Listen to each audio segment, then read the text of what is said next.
Can you tell me a little bit about what your events and webinars sort of look like, and how they work to get you more new business?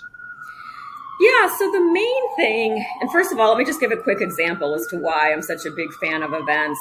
I've been doing them since I opened my firm in late 2016, and the model has changed over time. But I gave an event, and I've had some real duds, I guess I would say. They don't always result in a ton of business, but I gave an event in April of this year. There was a parents group that I was unaware of in New York City. It was a Facebook group called Mom Manhattan. And most of the moms in that group, they live in New York City, but their families are all in Israel. And so they were all concerned, what happens if the parents pass away here in the States? And we want our kids to go back to Israel. We want to make sure that all the legal paperwork is there because all of our families are in Israel. So the woman who leads this group found me online. This is one of the reasons why it's important to have a good online presence, and asked if I would present. And here's a little tip for you all. If someone asks if you will present, you just say yes, right? Just say yes, and then figure out the details later.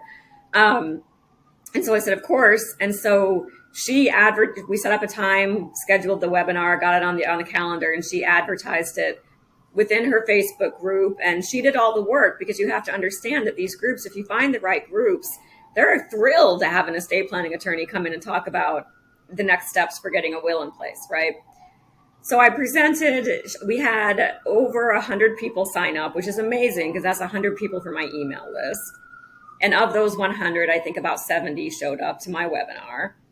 And I've gotten probably $70,000 of business from that one event. And to this day, we're now into October. I'm still getting people booking appointments who are like, I was at your event back in April. Now that's way beyond my usual success. But the point is, if you do it right and you dial it in, you can really get a lot of business from it. But I think what I was going to say, that was a very long segue to what I was going to say, which is that I think the key to the events that most lawyers get wrong is that they just get up there, they have some basic information. This is a will versus a trust. This is why you need an estate plan. And then they say, okay, thanks. Here's my number. Call me if you have questions, because they feel like it's too salesy to do anything else. They already feel salesy holding the events, which is wrong. You should not feel salesy at all. You're educating your community. You're giving information that people want to have and they care about.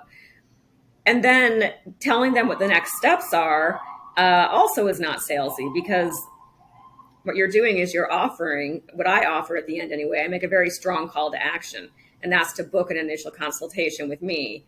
But then I spend a lot of time talking about what the benefits of that consultation are going to be, right? Do not call it a free consult. Give it a name, give it a purpose, and then talk about what the benefits are going to be. And then really walk through, this is the process with my firm. This is how things play out. I don't talk about my fees until we get into that initial consultation. But, first what you're doing is you're selling the event. Just come to the event, baby steps. And then at the event, then you're just selling the initial consultation. And only when you get to the initial consultation do you sell the estate plan. So the number one piece of advice I can give to people listening to this is have a call to action. It's not salesy. You are helping your community, and people want to know what the next steps are. They want to know how they can move forward. The thing that you have to remember is that, we've all worked with doctors. We've all worked with professors. We've all worked with blah, blah, blah. Most people have not worked with an attorney. They find this process intimidating. They find it scary. They have no idea what to expect. It's okay to kind of lay out the process and make it very clear. This is your next step. Book a meeting. These are the benefits.